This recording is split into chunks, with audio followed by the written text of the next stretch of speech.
Okay, so routinely when I play this deck, I have to explain a lot of things to people. I am fine with doing the explanations. I'm just pointing this out because even for people I've spoken to who are a fan of Ghost Game or Gamamon specifically, a lot of them do not know little things you can do with the deck, and sometimes even people who have played the deck pretty extensively gloss over some things. And some of it is because cards like this just have really fucked up text. They do not read the way they actually perform.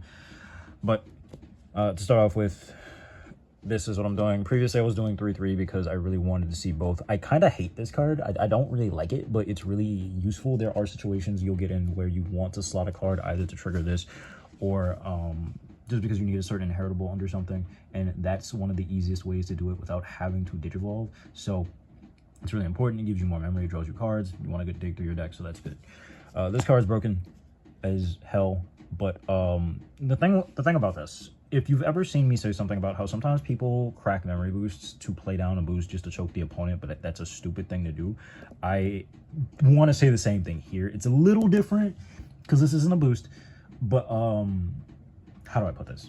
There are instances where choking your opponent like that can be worth it, and I don't want to suggest that's not the case. The reason that I say it's usually kind of stupid is because people tend to do that without taking stock of what the board state is, of what their hand is, and then of course what their opponent's damage range is, just generally knowing what the deck they're on does. If you don't know, of course that's fine. I'm not like fucking here to criticize people for not being aware because they're not familiar with the matchup or whatever, but you might have your opponent hit one of these in security while you already have one on board, so I guess it'll be like that actually.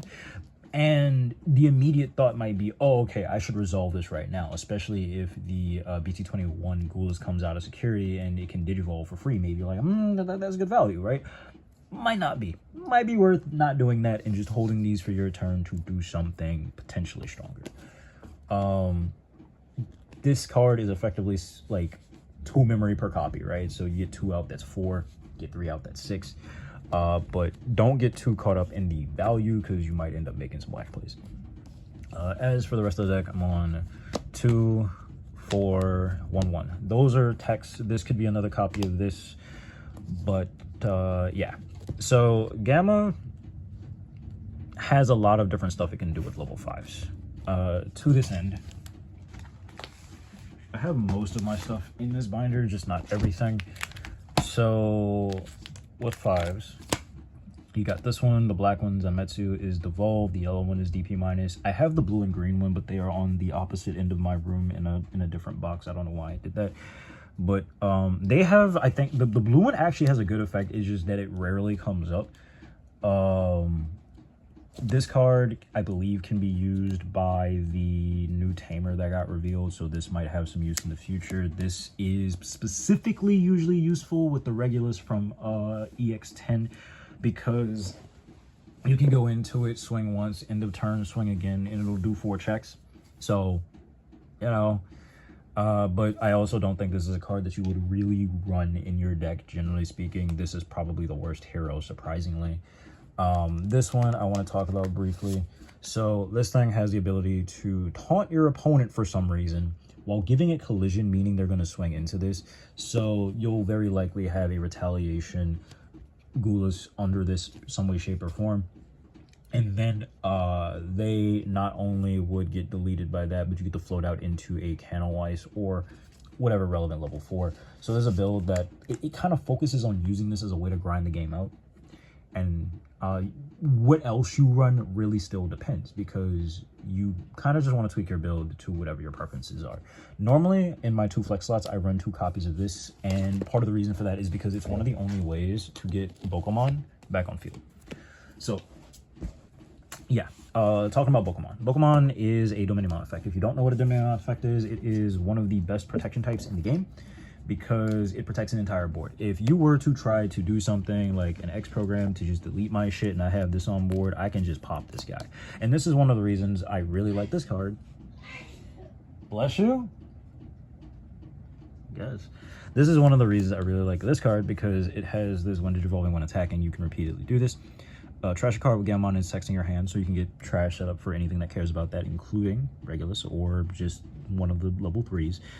and you give one of your Digimon on deletion, delete one of your opponent's Digimon with the lowest level. A lot of people, for some reason, do not pay attention to what you put this effect on. I have repeatedly told people that I put the effect on Pokemon, and even when they're resolving their effects and they have the option to kill something that would not let me protect with this, usually the second Pokemon, they will instead kill my actual big body, or attempt to, at which point I pop this, right? And not only do they lose their body, but they potentially trigger this all turns effect, which would let me go into a 6. And the thing is, right, when it comes to these copy effect Digimon, where the effect is being copied from matters. Because if I only have one copy of that Gamma in sources, then I'm on Canowise, it's coming from this all turns on the body. Excuse me, sorry about that. But the moment the 5 digivolves into a 6, the copy effect is now coming from the inheritable. So there's a new instance of every copy effect. And if they were to then kill the other Boko or whatever else is on my board, or even if I were to delete something on their board, actually, no, it has to be my Digimon, right? Yeah, it has to be my Digimon. It could be something like this, because if they swing at me and I ace over one of my 4s, this can pop your own card, whether it's a 3, 4, whatever. Can't be bigger than 4, I believe. Yeah, it just deletes anything on either side of the field that is level 4 lore. You can then, you know, force this to digivolve again into another Sirius or into a Proxima. And the way you'd go into another Sirius is by having this condition met. You're not going to have the 3 hero trait tamers condition met, at least not right now. There's no reason to even try to angle towards that. But yeah, so there's that component of it. This card is much better if you run these.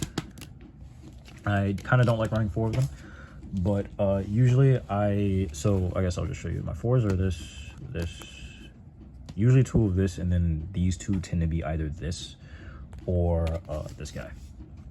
I'll talk about why him when we talk about the 6s. But this lets you digivolve into your Regulus even in the trash. So you can reuse Regulus without having to use up cards in your hand, which can be really useful because maybe you want to have a copy effect, but you don't want to use the card in your hand and then you want to go into a 6. So there's that. This, of course, is protection. The when digivolving / on play isn't that good, but sometimes you do want to use it while you have that on board because it'll let you go into a 6. So do consider that. One thing that's really nice about this card is it slots literally anything. Does not give a shit about level or anything like that. Just anything with Gammon in his text. It doesn't check Gammon in name, which only is the level 4s and level 3, of course.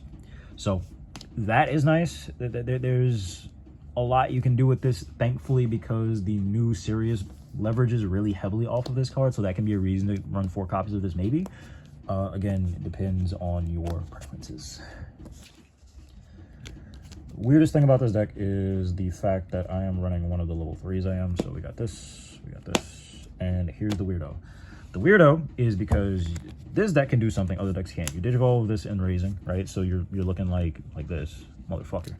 Looking like this. And then you go into a 5 moving out.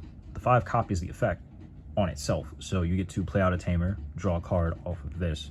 Then you digivolve into a 6, and you get to play out a Tamer, and then once again draw a card off of this because you're copying these effects. And then most of your 6s slot something into themselves, so you'll draw off of this. And if you have any Tamers out, the BT21 specifically, you'll get to trigger those. So that's pretty good. Nope. If you've ever seen me talk about I am nerfed when I'm playing this deck on DCGO, this is what I'm talking about. I quite literally cannot resolve multiple copies of this. Like if I have multiple once per turn, like if I have 3 of these slotted under and I do that shit, I am not drawing 3. In a TCG, you get to draw 3. There's just some, I don't really know what it is because I tried like looking at it myself to try to figure out why it doesn't work, to try and code it, since they did the open source and you can like do submissions and stuff, right? I don't know what the fucking issue is. But yeah, it would allow you to do multiple draws, and that is one of the ways I was leveraging the effects in this deck to just see all the pieces that I wanted to see since like 2 or 3 years ago, something like that. Okay. Okay, so this card. this card is generally better than this card. The problem, however, is if you are using copy effects, this lets your 6s, your 7s just have blocker inherently. With this, they only have it on the turn they digivolve, so this is one of the reasons you can end up on Proxima and need to digivolve into Sirius on top of the Proxima. And again, if you're wondering how, this guy, right? It ignores digivolution conditions, but also be mindful, it only lets you do this from hand, so you can't combine this with the purple Gamamon effect, the straight up just purple one, to digivolve from trash. You have to be going into the correct level with that card, because the text of these two conflicts. So there's a reason to potentially run this. Just wanted to point that out. Same thing goes to the Battle Gamamon with Blitz. You might want to swing out at the opponent to resolve something in a situation you otherwise couldn't. This used to be really important with Arcturus, because I would like Arcturus pop something end of turn, swing the Arcturus, maybe hit something, maybe hit security, end of attack, this Ghoulish effect to delete it, maybe pop again, or attempt to at least, and then I would float into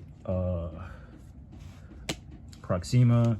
Proxima would, you know, play something out, and then it would just shove something under it. So now with the new Sirius, if I would slot the Sirius into this deck, I would just replace the 3 that I'm running here. I would probably be more inclined to digivolve Proxima directly on top of it, because then I could just go into the Sirius on top of Proxima again. But yeah, so there's that. Even with the new Sirius, it's not just objectively better than this in every single situation. You might, if you're running a more heavy like Sirius lineup, you either, I think, should go 3-3 or like 2-4. But I run the mix, so I'm in a little bit more of an awkward position. I think it might be beneficial for me to run 7 6s, I mean not 7, 8 6s total, or 7 where I do 2 and 2, and I would have to cut like one of my 3s or something to have a 2-2 split. So I kind of don't really want to deal with that, so I will probably just swap this to 3. But yeah, the whole thing with Proxima is if you're running this card, you need to be running this. There's some reason to run this in a build where you're not running it, but this is the biggest thing. You get to pivot to a stall strategy, kind of, sort of. In any instance, you need to do that. If you need to not interact with your opponent in a normal way, and you get to keep slotting these, you get to burn your opponent while just sitting there, and he's being annoying, and he's tossing out level 4s and stuff. This is actually one of the reasons that normally my list is running this. Honestly, I'm going to put this back in. Because it presents 4s, you can ace, and this can delete whatever and toss back out Pokemon. That's probably the most annoying thing about this deck. You don't really have ways to get back into Pokemon, which I think is why they put the protection effect on this. But yeah, I would be swapping out you and where is the other one? Somewhere over the rainbow.